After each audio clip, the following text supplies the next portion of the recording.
Hello, beautiful people. I hope that wherever you are in the world, that you are doing well and that you are taking care of yourselves.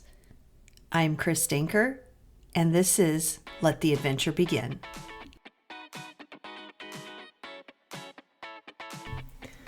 Let the Adventure Begin with Chris Danker podcast. I'm one of those people that when I check a book out at the library, I put it on hold and I go to pick it up. I'm not one who just picks up the book, checks it out, and leaves. I like to see what other books are available in the new book section in my library. And I was struck by the title of a book. It's called Bad Vibes Only and Other Things I Bring to the Table by Nora McInerny. And I was struck by the title because I'm a very good vibes kind of person. And so I'm like, this book seems like the opposite of who I am, but I'm really intrigued by it. And I'm so glad that I picked it up. It's defined or described as a raw and humorous essay collection celebrating the beauty and absurdity of modern existence. Warning, may cause you to live, laugh, and love.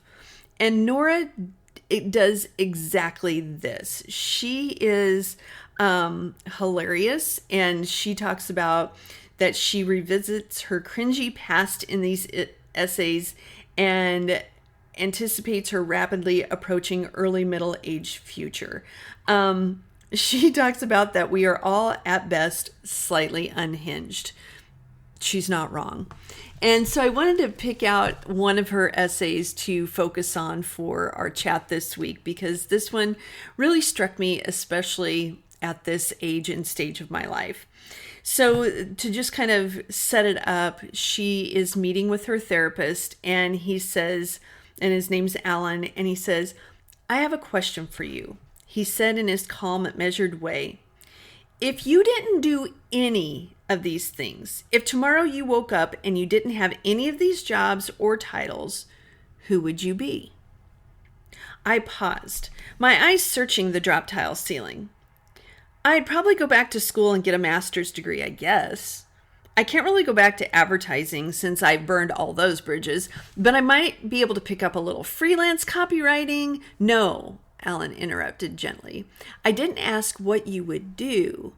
I asked, who would you be? I stared at him blankly. Like I said, I'd probably go back to school. Silence. Who would you be? He asked again, as if the answer were obvious. Who would you be? What a strange and inappropriate question, I thought to myself.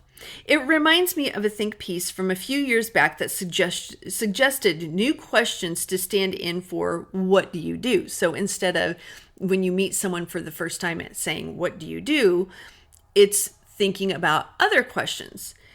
And while the piece was earnest and well written, I also found it comically absurd to imagine meeting a stranger at a dinner party and asking, what makes you feel alive? Oh, they might say, running a yellow light. Or maybe the feeling of crushing a baby bird in my hand. See, it's just too risky. I'd rather know where you spend your weekdays. We've been fielding the question, what do you want to be when you grow up, since we were old enough to speak. That the what is a job is implied. No child instinctively says, I think I'll be interesting and generous. I'm floored by Alan's question because I've never been asked such a thing, and the question itself feels like the kind of brain teaser whose answer should be obvious. I let the silence fill the space between us. You'd be you, Nora, he said with a gentle smile, and my confusion was in no way lessened. I'd be who? You'd be you. You're you. No matter what you do or don't do, you're you. And I thought that was interesting in the fact that when we go through different phases of our lives, we are defined by what's going on a lot of times. So if you think about, when you were, in a younger phase of your life, when you were young, you were single, and you might have been defined by what do you do, because you're just starting. You may go to college, you may not, but you're starting your career, you're getting out there. So there's that phase. And then if you decide to couple, then you're defined a lot of times by who you are as a couple, because you're a team. You're now, for lack of a better word, you are each other's, biggest cheerleader. You're together. And so you're often defined by who you are as a couple instead of defined as individuals. And then you may become parents.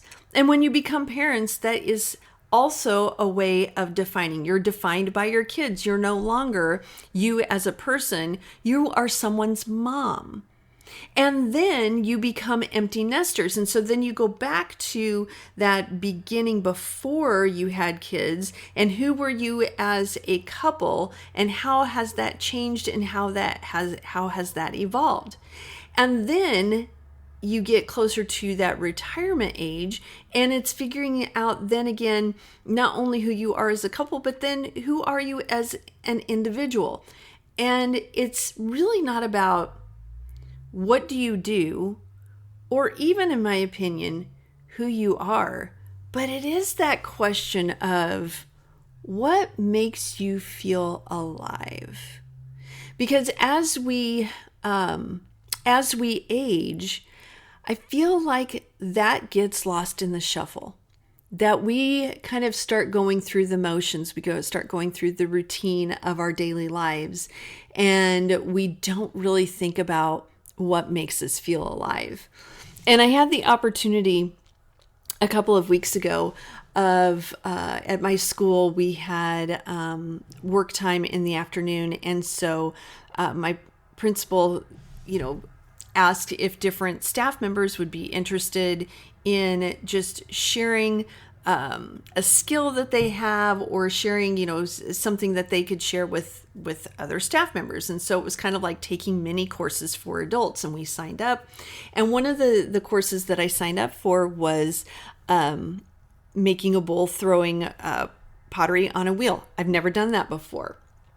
And our art teacher is amazing. She is so patient, so wonderful. And the 5 of us that were in one of her sessions, she came around and she helped each of us as we got to different stages. And we're like, oh, because she makes, someone who is an expert at their thing, they make it look easy. So then you sit down at the wheel and you're like, I've got this. And then until suddenly you don't have this and you're nowhere near. And so then you're like, oh my gosh, what have I just gotten myself into? Which went into my head many times. And, but it made me feel alive because I was trying something new. I was doing something for the first time. Was I good at it? No, I was horrible, but I had fun with it. And I was able to, after it had been fired, I was able to go in this last week and paint it, and then it'll get glazed and I'll get to see the finished product here soon. But I went in during one of her classes that she had 8th graders in, and many of the 8th graders I know pretty well. And they were listening to music while they were doing their glazing.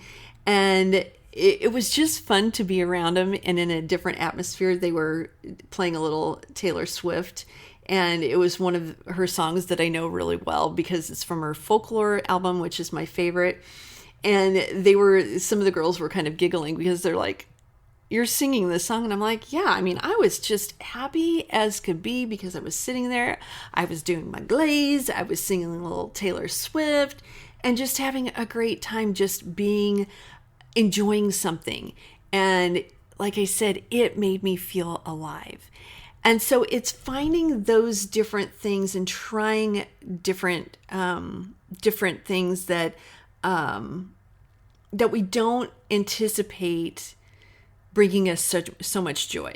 Like reading a book called Bad Vibes Only, something that I never thought I would read. And again, I will link it in the show notes because I think it's a great read for anyone who loves books that make you laugh and are very conversational.